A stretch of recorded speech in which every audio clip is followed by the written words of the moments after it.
What I don't like about this list is that sometimes miscarriages just happen. If you are blaming yourself for something you did to cause your own miscarriage, please stop.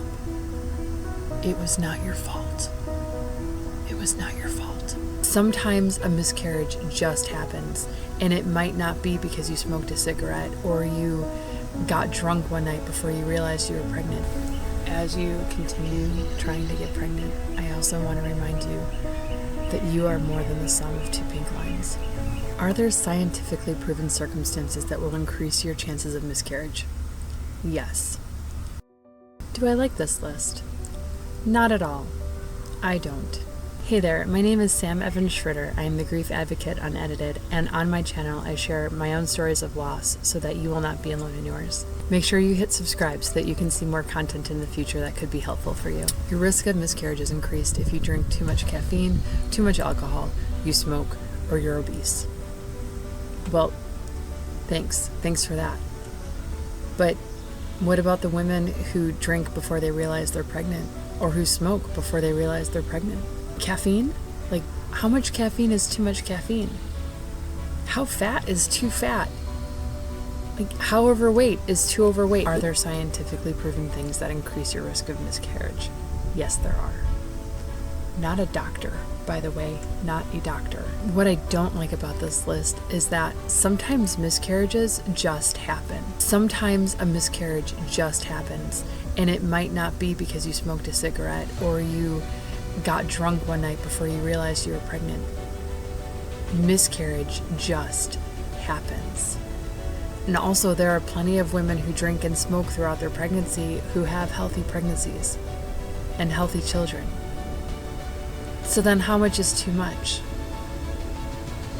There are plenty of overweight women who give birth to beautiful, healthy babies.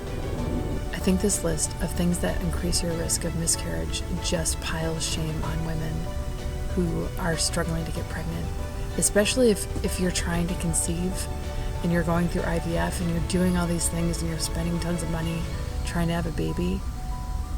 Like, you're afraid to make the smallest mistake with your diet, with your food, and everything that you put in your mouth, and you're trying to follow all these rules, and it's just not happening. Pregnancy is not happening. So for women who are trying to conceive and they drink or they smoke and then they miscarry, this subjective thing that may or may not have caused the miscarriage becomes a vehicle for guilt and shame. I caused the miscarriage because I had that drink 2 weeks ago. Most miscarriages happen by chance, so if you are blaming yourself for something you did to cause your own miscarriage, please stop. It was not your fault. It was not your fault. It just happened. Women under 30 are less likely to experience a miscarriage. For women under 30, the chances of a miscarriage are 1 in 10. For women over 30, the chances become 1 in 4. For women 45 and older, over half of those pregnancies are going to end in miscarriage. If you're 45 or older and you're trying to get pregnant, the odds are not in your favor. And I'm not saying that to discourage you by any means. You keep trying, you keep hoping for that baby. But the miscarriages are not your fault. You're not doing anything to cause them. If you're trying to get pregnant after 45, it's probably because you didn't have a chance to get pregnant when you were younger.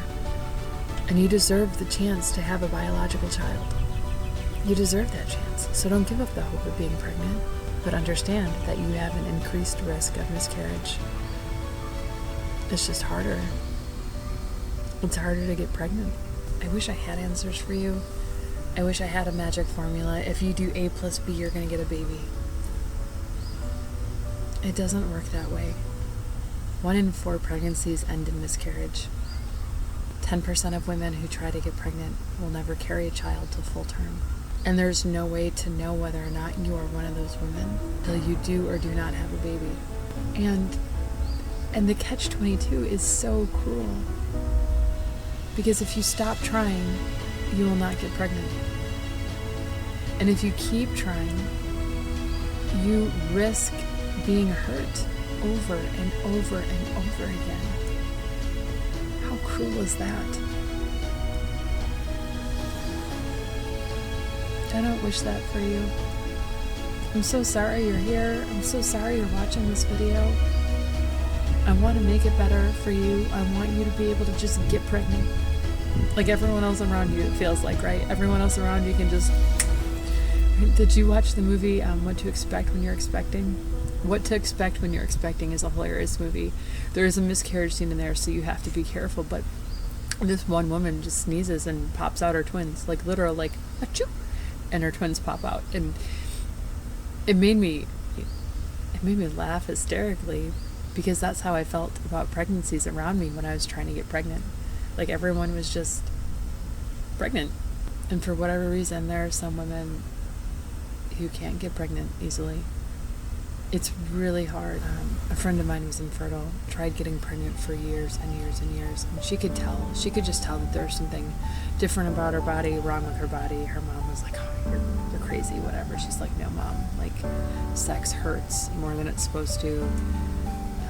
Like, she just knew there was something different.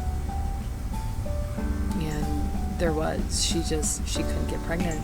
She ended up getting a hysterectomy at one point, and she told me that was the best decision she ever made, because she could no longer get pregnant. So prior to the hysterectomy, every single month her cycle was a non-pregnancy. Every single period was a mourning process. So when she got her hysterectomy and it took away her ability to get pregnant, it answered that question for her, and it actually helped her heal. I'm not saying that's the answer for you. Everyone's story is different. As you continue trying to get pregnant, I also want to remind you that you are more than the sum of two pink lines. Your life is more than pregnancy, and it doesn't feel like it. Wanting to get pregnant is all-consuming. I get it. I've been there. You are the sum of more than two pink lines. You are valuable. Your life is valuable. The people around you love you. And you will find worth and you will find value in your life, even if you don't get pregnant. I hope that you get pregnant. But even if you don't, you are valuable and your life is valuable. Check out this playlist for more videos that might encourage you on your infant loss journey. And don't forget to hit subscribe so that you see more content in the future that might be valuable to you. Don't give up your dream, okay? Don't give up your dream of being a bio mom. Hang in there, you've got this. You are not alone. You are loved.